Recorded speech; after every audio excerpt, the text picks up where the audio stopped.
Let's switch it up. Let's talk basketball. The deadline was, I believe, on the 25th of March, and some moving and shaking took place. The Brooklyn Nets, I don't think they got better. I don't think they got better. Hell, they already you can't go up any higher.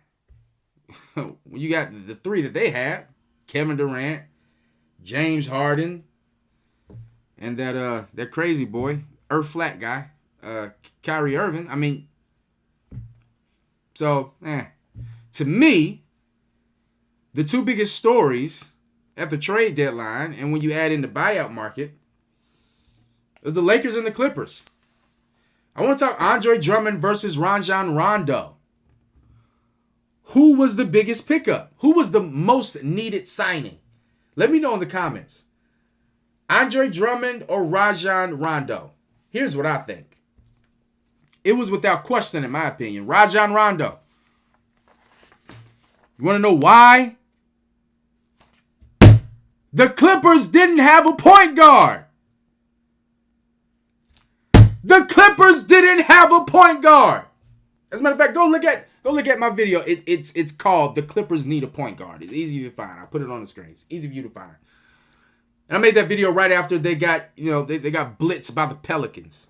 They got blitzed by the Pelicans that game, not just because Zion Williamson is unstoppable, but because they don't have a floor general. Have you seen the Clippers play basketball? Since they put together these two players that were supposed to be so clutch, Pandemic P and Mute Mouth. I mean, Kawhi Leonard. Have you seen them play? Of course, they're great in ISO. They're great in what they do. They can put claws on you, put clamps on you, play good defense. But their offense has absolutely no rhythm. Man, when they get down, they get lost. So they needed a point guard. You want to know how bad they needed a point guard? Reggie Jackson was technically their point guard. The dude averaged 9 points and 2.9 assists a game. I don't care about the 9 points. 2 assists? And this your point guard?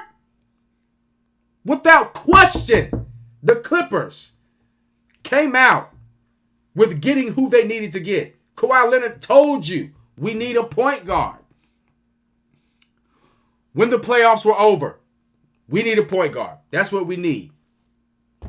How do the Clippers respond? They let Montrezl Harrell go, leave the basement and go upstairs to the pretty shiny team called the Lakers. And they sign Serge Ibaka. But there could be a problem with this. Because although I think he will bring a sustained flow, I think when the playoffs come, he'll really, begin to show, his basketball IQ will be able to mesh well with Pandemic P and Kawhi Leonard. I really do. But there's an issue because Rajon Rondo is not a bucket. Lou Williams was able to get you buckets. And you got rid of Lou Williams. Where your buckets gonna come from? And then another thing is, Rajon Rondo is good. He's that deal. Yeah, playoff Rondo is real. But have you guys noticed LeBron makes everybody look good? Just saying. We'll see how good he looks in the playoffs this year. But without a doubt, I think they won between the two. They definitely had that as a need, as a point guard. Andre Drummond definitely fulfills a need for the Los Angeles Lakers, but I think the edge goes to Lakers as far as team fit and need. However, Lakers in 6. Because no one on the planet, not even the Monstars, can beat a healthy LeBron James, Anthony Davis, and now Andre Drummond. Nobody. The only team that could come close are the Brooklyn Nets. That's it. So that goes to Rajon Rondo. Now